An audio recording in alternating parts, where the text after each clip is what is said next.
Thank you. Ms Carter. Thank you. Good morning, Minister, and good morning to all the officers who are here. I'd just like to acknowledge we've had a really hard time in New South Wales, and I'd like to acknowledge the great role that the police have played, and thank you for everything. Minister, from whom did you receive your first briefing about the repatriation of female members of ISIS? Mr Hudson. From Mr Hudson? Sorry, I'll just clarify that. Firstly, and thank you for acknowledging the police. It's very much appreciated. Not about repatriation, just New South Wales Police's role, and it was Mr Hudson that I got that from. Okay, and how many are returning to New South Wales? Mr Hudson might be able to answer that question. Mr Hudson? I think the numbers are a little fluid at the moment, ma'am, but my understanding is 5 adult females and 7 children. And in which police districts is it proposed that these women and their children will be residing? I can answer that. It's obviously not the police's decision to make those decisions, not police that will make those decisions. In fact, police are just part of a government response, and obviously we'll just make sure that the community is safe. And in which police districts will they be residing? Well, it's not our decision, so I have no idea. So when will you be informed where they are residing so appropriate support and security measures can be put in place? Well, the government, I think it's the Premier's Department and DCJ in leading that. They will advise. Police are part of those discussions. They will advise. So even though there's significant counter-terrorism measures that may be required, you as Minister for Counter-Terrorism aren't directly involved in these discussions? We're very ably represented by Mr Hudson. And so where will they be residing, Minister? As I've just answered that question. That you don't know? Well, no, the question is, police don't do it, and nor does the police minister make those decisions. Okay, so the Premier will be handling all of that. I didn't say that either. Thank you. I said that it's run by the Premier's Department, the Department of Premier and DCJ. So the Premier's not dealing with it, the Premier's Department is dealing with it, I'm is that right? I'm not speaking for the Premier. I know it to be the Premier's Department and DCJ. So this is a matter that the ministers aren't involved in, it's simply being handled by the executive. Is that what you're telling us? Well, I've been briefed, as I just described to you. You've been briefed, but you're not an active decision maker in the repatriation of female members of ISIS and their families to New South Wales? Well, I think that your question is incorrect. I've been briefed by Mr Hudson, and the two departments are heading that, yes. Minister, I put to you that what you've just told us is that you are not a decision maker, that you're out of the conversation and you are being briefed by Mr Hudson, which is entirely appropriate, but being briefed and making decisions about these very important matters to the people of New South Wales are very different things. Well, I think, again, here we are, loading yet more work onto the police. The police do not make that decision. Okay, thank you, Minister. Reports indicate that Naveed Akram was issued a Class 1 security licence in August 2024, and this enabled him to work as an unarmed security guard. Which New South Wales agency issued that licence? That is not the same person that we are referring to, who was part of the Bondi attack. It's somebody who has the same name. So you've made inquiries in relation to that? Yes, we can confirm that is the case. Great, thank you very much. So that is not true. And have you reviewed the licensing and vetting process for Class 1 security licences since December 2025? Not since December 25, but it has no relationship. The security, we have very robust licensing around security officers, and it has no relationship to the person that you're referring to. It's still an important question whether it's related or not. When was the last time these processes were reviewed? We did a review in, can you remember the year? 24? 23. 23, and given the terror issues that we've seen since then, when can we expect the next review to take place? Well, we do work with other states in relation to that, and the biggest issue is mutual recognition, so that is something that we're working towards. We do that through the Ministerial Council. Okay, and when will the next review take place? I'm not sure the date of the statutory review, but when is the next review that you as Minister will direct, because this is an important issue of community safety? Well, our security legislation is actually, our licensing regime is very robust. haven't had significant problems in relation to it, have we, recently, since we made our changes? Mr Hudson, is that your recollection? Can I just stop you there, Minister? Do we wait till we experience significant problems with security, or as Minister, are you proactive in ensuring that the people of New South Wales are protected? Well, in relation to the security licensing, if you have an issue with it, I'd love for you to discuss it with me, Okay. Mrs Carter, and we'd certainly welcome your contribution. Thank you, Minister. What's the current staffing level in the Firearms Registry? Oh, I do have that. Have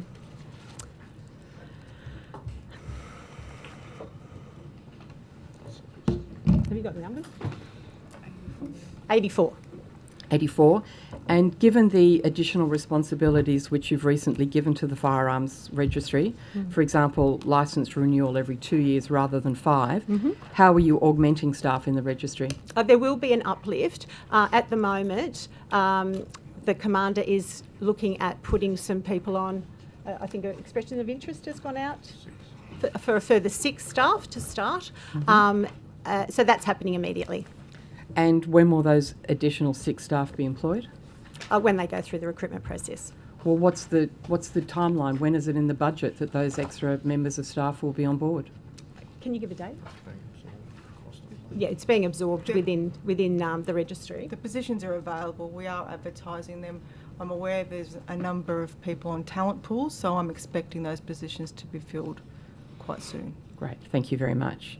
And Minister, what inquiries have you made to determine how Sajid Akram received a firearms licence in 2023? That will be part of the Royal Commission, the court case that we'll have forthcoming as well, and the critical incident. So I'm not going to prejudice that by commenting on that. So you haven't initiated any inquiries into how Sajid Akram got his gun licence? You would know very well that would be inappropriate for me to discuss that in this forum or any public forum. Minister, I don't know why it would be inappropriate. Surely it is entirely appropriate that we understand how somebody who was responsible for one of the worst terrorist incidents in our history got a gun licence in New South Wales. You know very well that that will be part of those investigations, and you should not be forcing this approach on, because it will be absolutely mischievous of you to continue to do so. Minister, I can test that. Why shouldn't we know now how he got a gun licence? You know that will be contested in both a court of Minister, law. contested how? Well, it'd be part of the investigation, I should say. Pardon me. It'll be a court of law. There is a Minister, significant court case here for murder. Minister, what is the last murder case in which an issue has been how somebody got the licence for the implement of murder? The murder case deals with, did a person pull a trigger, not how they got the licence. It is not an issue for the court. It is an issue for you as Minister to determine. It's not for me to determine if inquiry someone gets a to licence. determine. That's the Commissioner's responsibility. I am not going to talk about those circumstances around a person who is allegedly convicted of these offences. Just to be clear, since the 14th of December 2025, you have not caused any inquiries to be made as into the processes by which a gunman received a gun licence in New South Wales. Yes, I've had a full briefing, but I will not be discussing that publicly. So you know how he got it? Yes. And what measures have you taken to address any issues that were raised in that briefing?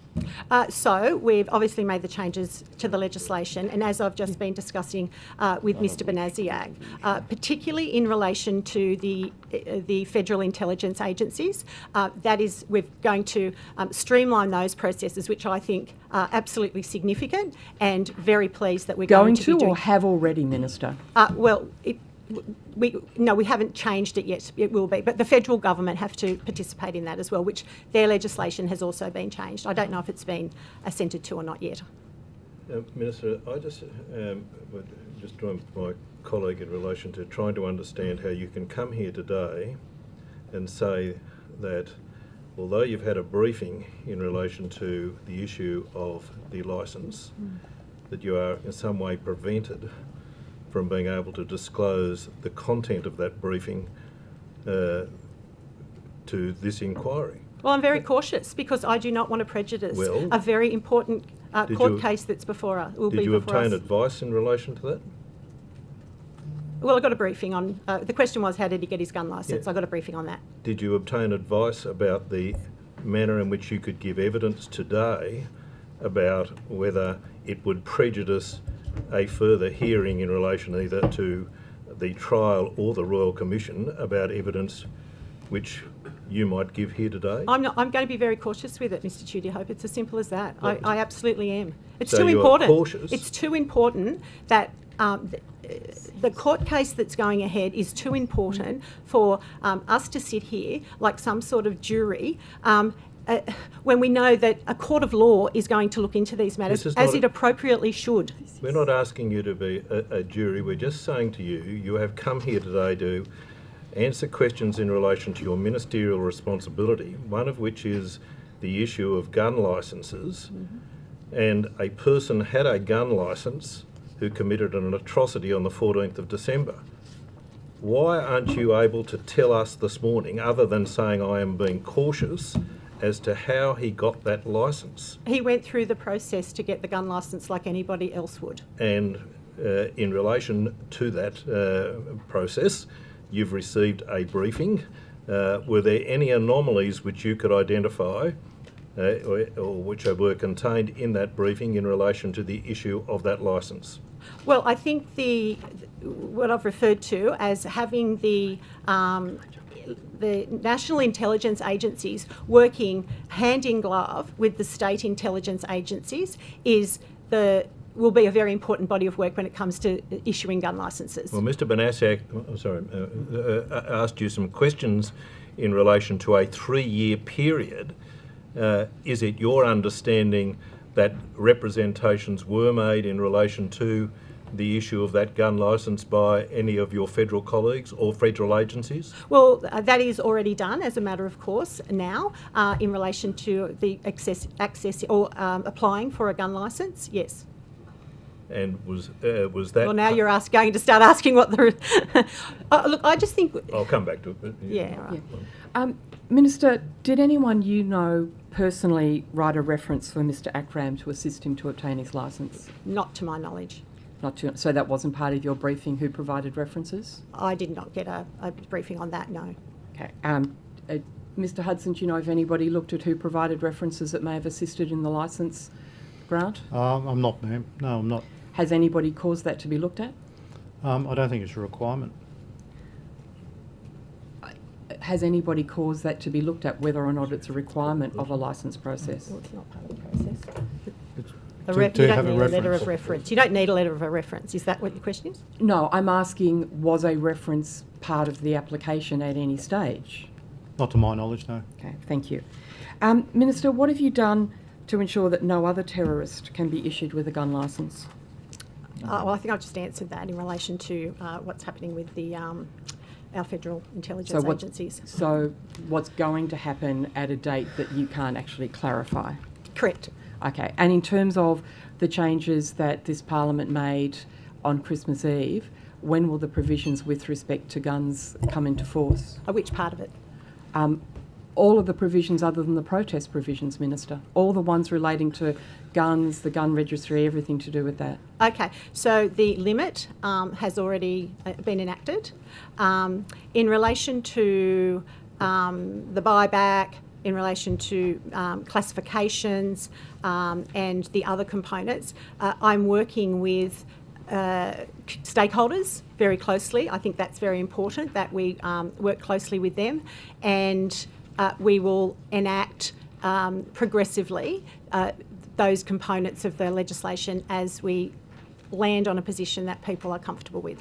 So it was so important that Parliament needed to be recalled, and we were all here till 3 o'clock on Christmas Eve, but 2 months later you can't even give us a date when those provisions will be active? Well, the regulation is due for it to be rewritten by September, so I'm working within that time frame. September. So we pass laws in December, and you're telling us maybe by September things will be operative? Yes. What was the rush on December 24th at 3 a.m, Minister? Protest. Well, we did have a very significant event take place, and I think that the community expect their government to take action. And this is a government that will not walk back from the action that it has taken. And We action's take going to very begin in seriously September, according to you. a terrorist event where 15 Australian citizens were murdered. We take that very, very seriously. And are We you all do, suggesting Minister. that?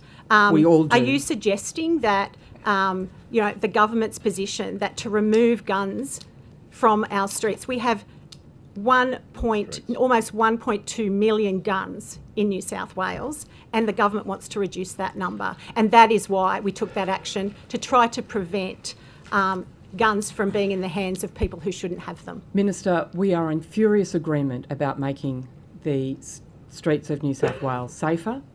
We were here at 3 o'clock in the morning on Christmas Eve. What we don't understand is why what was pushed through in December isn't actually going to be operative until September. But if I can take you to the guns buyback, New South Wales, I believe, has allocated $150 million to fund the gun buyback.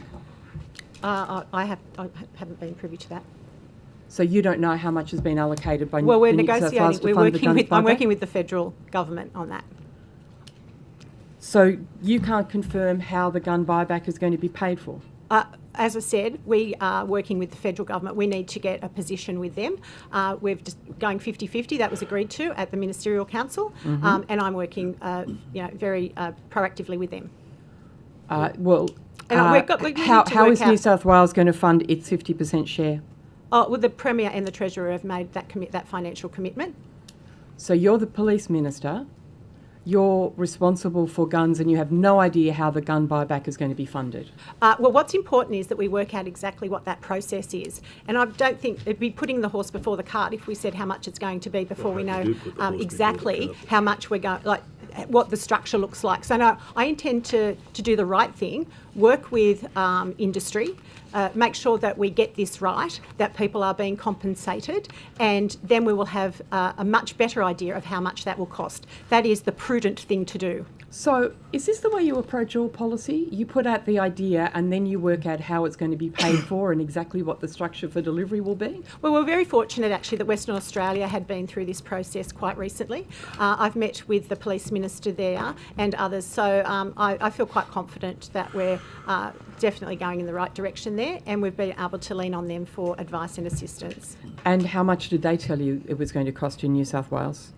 Oh, well, they didn't tell me how much it was going to cost in New South Wales. And how are they funding it in Western Australia? I think they've spent 60 million so far. They've got a lot less guns than us, though. But what I can tell you is that therefore their they're advice 24... isn't all that helpful for us, is it? Oh, it's very helpful. That's very rude. It's very helpful indeed. And they've reduced theirs by 24%, which is a significant number. Okay. Thank you, Minister. Well, just in relation to that, if the federal government are saying that their contribution is $150 million, then it follows, does it not, from what you've just said, that our contribution is also going to be $150 million? I haven't had those discussions, so I'm not going to comment on that. Well, that's what they've announced is their contribution. Oh, I'm not going to comment on that. That has not been. But you've told us a that it's discussion. 50-50. Well, I have not had a discussion about money with the federal government, so I'm not going to comment on But it. if they've told us that it's 50-50, sorry, you've told us that it's 50-50, Yep. they've said it's 150 million as their contribution, our contribution is? I'd be making it up if I said it, and I'm not going to make it up. Do you understand the maths? I can actually, I hear what you're saying, but I haven't had those discussions, so I'm not going to confirm them. Well, Did you read that in the paper? You've confirmed that it's a 50-50 contribution. Mm-hmm. Have you not? Yes, Yeah, that's and the you- agreement that we have. And do you accept from me that the federal government contribution is $150 million, and that's what they've announced? Well, I don't accept that. You don't? I don't accept that is necessarily the case because I have not had those discussions with them. As the Treasurer, You'll have to ask the Treasurer. have you asked him? No, I haven't asked him. Why not? I just explained how I believe the best approach to this is to work with stakeholders, work with industry, find out exactly how... We have to work out how many guns are going to be as part of this buyback. And then bring And in the then- legislation. That'd be a good idea, wouldn't it? Work with stakeholders, work with industry, then bring in the legislation. And then we will have a much better idea on how much it's going to cost. I don't want this to be anything but fair to gun owners, who quite rightly want fair and just compensation. I think that is reasonable, and it's prudent to do it in this sequence. But you're telling us today. Otherwise, I think that otherwise, I just don't think it'll be fair to those people. I'll just finish by saying this. You're telling us today that not one single gun pursuant to this scheme will be removed from the streets of New South Wales until September. I said that the regulations are due to be written by the end of September. So the and I said obligation- we will do it in a stepped fashion. We'll come back to you. Good. You finish. That's what I'm trying to tell you. Just a couple more questions from me. The Auditor General's report called attention to the fact that New South Wales Police have not properly assessed whether workplace hazards or stressors contribute to incidents involving serious injury or death of officers or members of the public. Does this lack of transparent performance metrics represent a systemic failure under contemporary work health and safety obligations? I'm so sorry. I was reading something. I didn't hear the first half of your question. Could you just start again? Yeah, I was referring to the Auditor General's report. Right, yep. And it called out that the police force do not properly address whether workplace hazards or stresses contribute to incidents involving injury or death to officers or members of the public. Does this represent a failure under contemporary work health and safety obligations? And if so, what's being done about it? Well, my understanding is that the new command does provide assistance in that. Is that correct?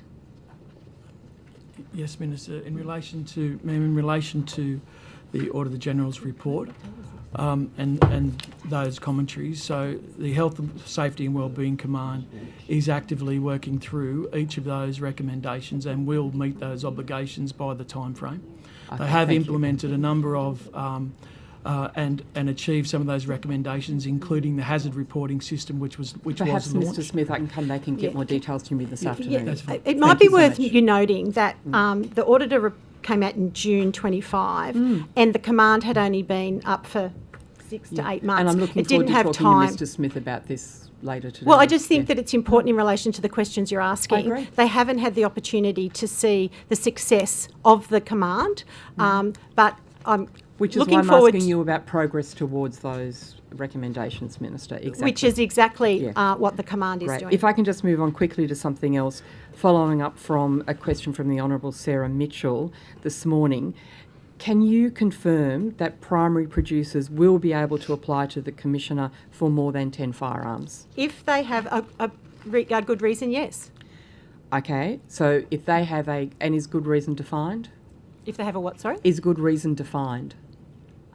Well, they may be a sports shooter as well and need a different calibre. Right? That's an example I could give you. Okay. Yeah. Thank I'm not you. going to work in hypotheticals. No. I'm just trying to. There's significant interest in how this works, understand Minister. that, Everybody yeah. wants to obey the law. Significant interest in fully understanding it. Yeah, Thank you. I understand that. Right. Thank you. Thank you. Minister, are you concerned that the Benedict Bryant case will have a chilling effect on the ability of police to engage in appropriate action to keep the community safe? I don't know. What do you think, Mr. Lenyon?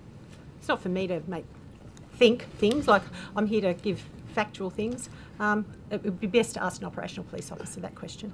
So you haven't given any thought to the Benedict Bryant case and what that means for operational policing? Well, again, I would get the advice from police. Right. Minister, in how many jobs other than policing are workers risking jail time because of actions they take at work? Well, depends what you do. There's quite a number of those.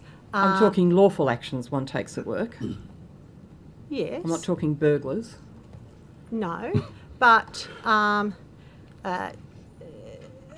we have, in actual fact, brought in a number of crimes related to workplace laws in New South Wales, and quite rightly so, because it can be the case that workers are exploited. And yes, you can do jail time if you exploit workers in certain industries. So you have no current proposals to protect frontline police? Well, if you break the law, you break the law. Doesn't matter if you're a police officer or who you are. Thank you, Minister. What progress has been made in implementing the recommendations of the New South Wales Auditor-General's report, Mental Health and Wellbeing of New South Wales Police? Well, we do have the Health and Wellbeing Unit in Yes. place, which is been in place now for maybe close to 2 years.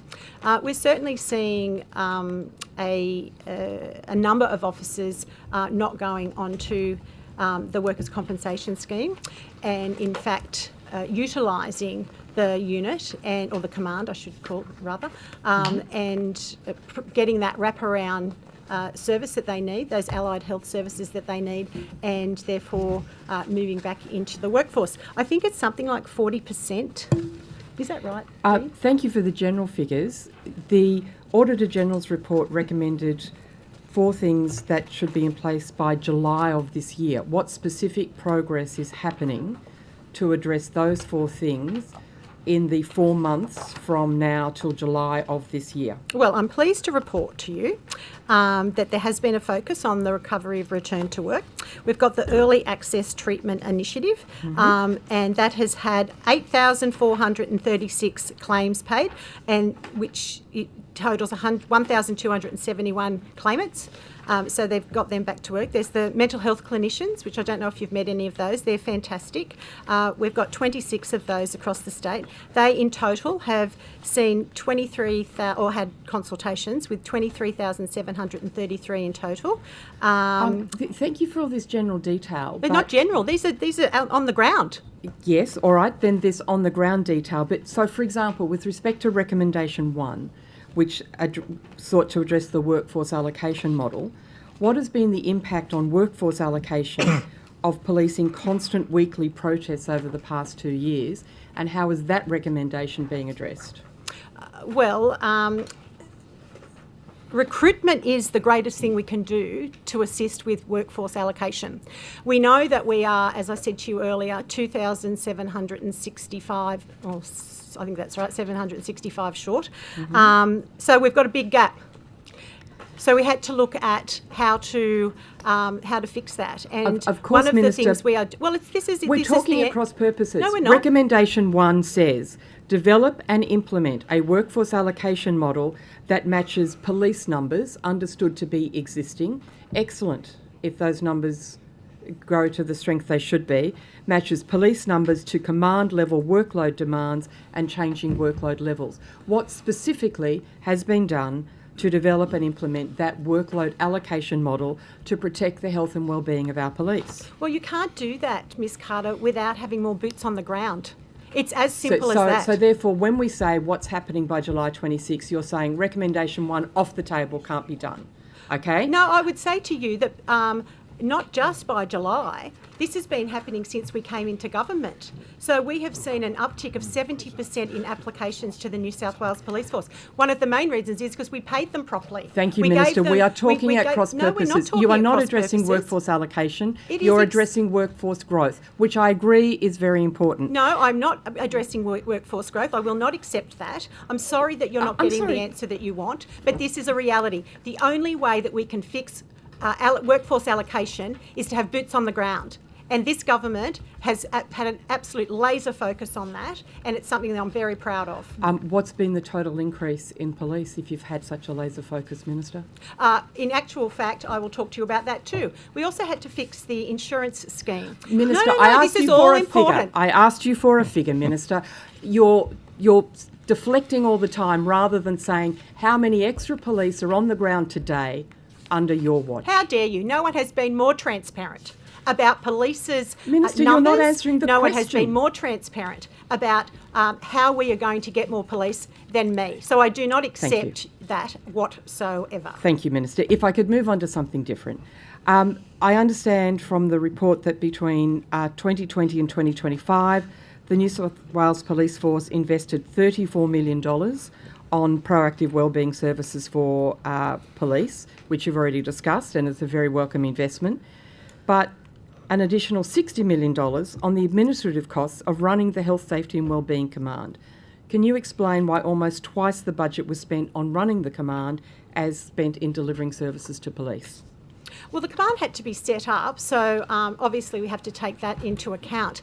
But what I would say to you is the cost savings that we're seeing by police officers not going on to the insurance scheme, but it's not just about dollars and cents, it's the human cost that we're seeing as well. Keeping people fit, keeping officers that we have spent an enormous amount on training, both in time and financially. Like, this is the thing with you guys. It's not just the dollars and cents, it's the holistic approach that we're taking to police, looking after them, getting them back to work, telling them they're valued and paying them properly. Minister, we are in furious agreement. The reason I'm asking these questions is because we value the welfare of the police. And I'm very disturbed that there seems to be too little attention being paid to this really important audit report, which goes to how we are caring for the people we ask to do one of the most difficult jobs in this state. And with respect to that, can I quote you your words from estimates in September, Minister, when you praised the excellent work of police and continued, quote, "To man the protests in this city, it's often the case that we have to bring officers on their down days back in and they're exhausted." What impact is policing constant protests having on the safety and well-being of our police? I don't walk away from that. They are exhausted. And that's why we need more boots on the ground. Goes back to recruitment. But you won't accept that because you don't understand the police force. We actually need more boots on the ground.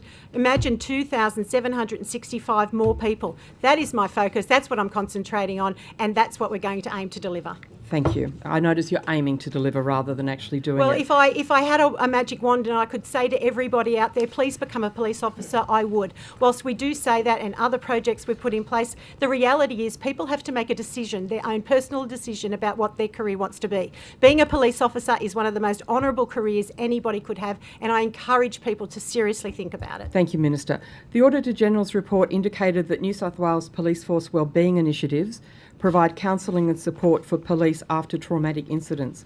What's the definition of a traumatic incident? Well, they would be very personal. Each of them would be different. Obviously, that's information that's very personal. But this, just so you know, though, again, I'll go back to the point. This is actually stopping people from going on the workers' compensation scheme. It's wrapping services, allied health services around them. Like, if I... hypothetically speaking, as a police officer, if I go to an incident and I'm feeling disturbed by it, I can actually go and choose my own psychologist to go to have a consult, and the wellbeing unit will pay for that. Great. Thank you, Minister. Have Jewish officers been offered counselling and support for the weekly protests, which often involved arguably anti-Semitic chants? Again, that would be personal information that that they would have themselves. But can I say, this is not about... The police for everyone. That is a workforce that we want to reflect our community. We really want the New South Wales Police to look like the city that we live in. Everybody should have access to that, and guess what? They do. The Auditor-General pointed out that support is not offered for other psychological risk factors such as fatigue, role overload or burnout. Has this now been addressed? I'd have to ask Deputy Commissioner Smith about that, but what I can say to you is there are other allied health professionals that they can see as well. So you can see a psychologist, obviously, but you're saying that's not one that may assist in that. But there's dietitians, there's physically, what do they call them? Trainers. There's a whole host of different types of clinicians in there that help with all of those sorts of things that people have. It's not just about going to see a psychiatrist. I'm You're just right confused, there, Minister, Susan. because I don't understand how a police officer who is fatigued from what you have described as being overloaded is going to be helped by going to a dietitian. Well, you should have a good diet. Great. Thank you, Yeah. Minister. You know, Minister, you're can I just- simplifying and you're trivialising this I'm unit not, that is so Minister. important I'm not. and that is keeping people out of the workers' compensation system. I'm sorry, you just do not get it to do, and that's why we're doing it. Minister, the Rapid Response Unit, was this a policy idea that you generated? Well, we talked about, after Bondi, you can imagine, the Commissioner. Yeah. But we talked about we have to do something differently, just like I described. And of course, the Commissioner and his team put together... So it's an idea that came from you, Mr Lanyon? Excuse me. Mr. Galenia. So we looked at what capability we need to address that change in environment. Obviously, given the weapons that were used at Bondi, our police don't get around except for our tactical units with long arms. So the police advised that this is a capability that we need in this changing environment. Thank you. And the study trip that we heard about earlier from Ms Higginson's questions, that was to look at the operation of rapid review units in other countries, is that right? Yeah, Mr Hudson went on that trip, so he can talk to you about it. Okay, It was to thank look you. at the response that they use in Yes. both Germany and in London, And and to be able to bring back what they're doing. And they are using, long arms are in all vehicles in Germany, and in London they have a special squad. Great. And you've got a written report about that, have you, Minister? Yeah, I got a brief. Yeah. Great, thank you. And I think you said to Ms Higginson that you didn't authorise that trip? Well, it's not authorised. Well, I just who have to. authorised the expenditure?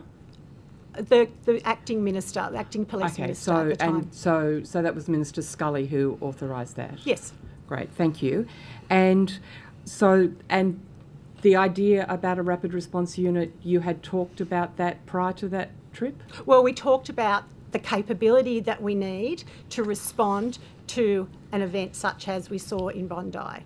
So Minister Scully and the police in your absence developed this idea and hence the study trip, is that right? No, that was, we had talked about that before I went on leave.